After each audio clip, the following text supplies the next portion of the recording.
उत्तर प्रदेश की 25 बड़ी खबरें। उत्तर प्रदेश के मुख्यमंत्री योगी आदित्यनाथ ने होली पर्व को देखते हुए प्रदेश के सभी विभागों में अधिकारियों को साफ निर्देश जारी किए हैं। उन्होंने कहा है कि सभी नियमित कार्यक्रमों का वेतन हर हाल में होली के पूर्व उनके खातों में पहुंच जाना चाहिए। इसके साथ ही आउटसोर्सिंग संविदाकर्मी, सफाईकर्मी और अन्य स्थानीय कर्मचारियों के भुगतान में कोई भी देरी न होनी चाहिए। सीएम ने चेतावनी दी है कि वेतन भुगतान में लापरवाही पाए जाने पर संबंधित अधिकारियों के खिलाफ कार्रवाई की जाएगी। उत्तर प्रदेश में भवन निर्माण में बड़े पैमाने पर काम आने वाली लाल ईंट सस्ती हो सकती है। योगी सरकार के एक नए फैसले में ऐसी संभावना बन रही है। इस फैसले के अनुसार अब आबादी से 1 किलोमीटर नहीं बल्कि 800 मीटर की दूरी पर नए भट्टे खोले जा सकेंगे।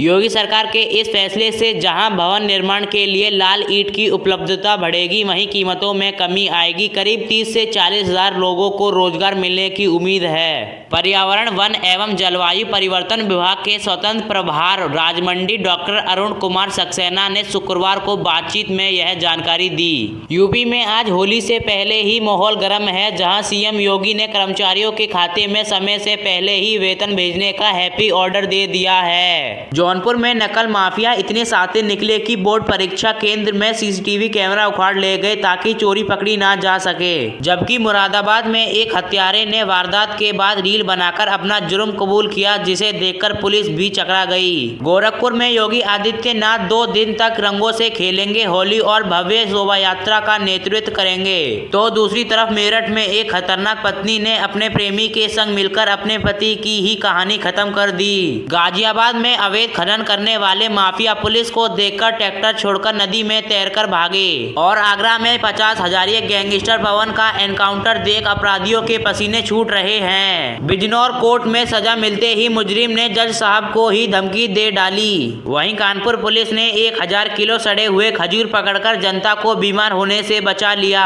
अब किसान भी हाईटेक होकर आसमान में खेत देखेंगे, क्योंकि सरकार ने भारी सब्सिडी पर टोल बटनों की बुकिंग आज से चालू कर दी है। मौसम विभाग ने डरा दिया है कि फरवरी में ही मई जैसी गर्मी पड़ेगी, क्योंकि पारा 34 डिग्री पार कर चुका है। उधर इलाहाबाद हाईकोर्ट ने शंकराचार्य स्वामी अविमुक्तेश्वरानंद की गिरफ्तारी पर रोक लगाकर उन्हें बड़ी राहत दे दी है। हाथरस में एक बेकाबू ट्रक ने 24 मासूम भेड़ों को कुचल दिया, जिसके बाद लोगों ने हाईवे जाम कर बवाल काटा। वहीं वाराणसी के घाटों पर होली की मस्ती के दौरान डूबने से बचाने के लिए जल पुलिस ने वाटर बाइक के साथ मोर्चा संभाल लिया है। बरेली में प्रशासन ने एक बड़ा फर्जीवाड़ा पकड़ा है और वोटर लिस्ट में 36,000 मुर्दा या फर्जी वोटरों के नाम काट दिए हैं। जबकि कौशाम्बी के कपड़ा गोदाम में लगी आग ने दुकानदारों की सारी कमाई राख कर दी। लखनऊ जू में जानवरों को गर्मी से बचाने के लिए अभी से कूलर लगाए गए हैं। और नोएडा पुलिस ने चेतावनी दी है कि सड़क पर स्टंट किया तो होली जेल में बनेगी। सिंगापुर से आए निवेश के वादों से यूपी के युवाओं को लाखों नौकरी की उम्मीद लगी है। और सबसे खास खबर अयोध्या से आई है, जहां रामलला के दरबार में इस बार द्रव्य फूलों और गुलाब से होली खेलने की तैयारियां पूरी हो गई हैं। देश भर में आज राष्ट्रीय विज्ञान दिवस बनाया जा रहा है और इस मौके पर गूगल जेमिनी ने अपना सबसे advance model Gemini 3.1 pro Bharat में लॉन्च कर दिया है। ये नया एआई मॉडल आपकी पुरानी बात भी याद रखेगा और आपके कहने से फोन में खुद कैब बुक करने या खाना ऑर्डर करने जैसा काम चुटकियों में कर देगा। मौसम विभाग ने चेतावनी दी है कि उत्तर भारत में फरवरी के अंत में ही पारा 35 डिग्री पार कर चुका है, जिससे इस बार भीषण गर्मी के सारे रिकॉर्ड टूट सकते हैं। ईरान कभी परमाणु शक्ति नहीं बन सकता, हमले के बाद ट्रंप का पहला बयान। इजराइल ने ईरान की राजधानी तेहरान समेत कई शहरों में शनिवार सुबह हमला कर दिया।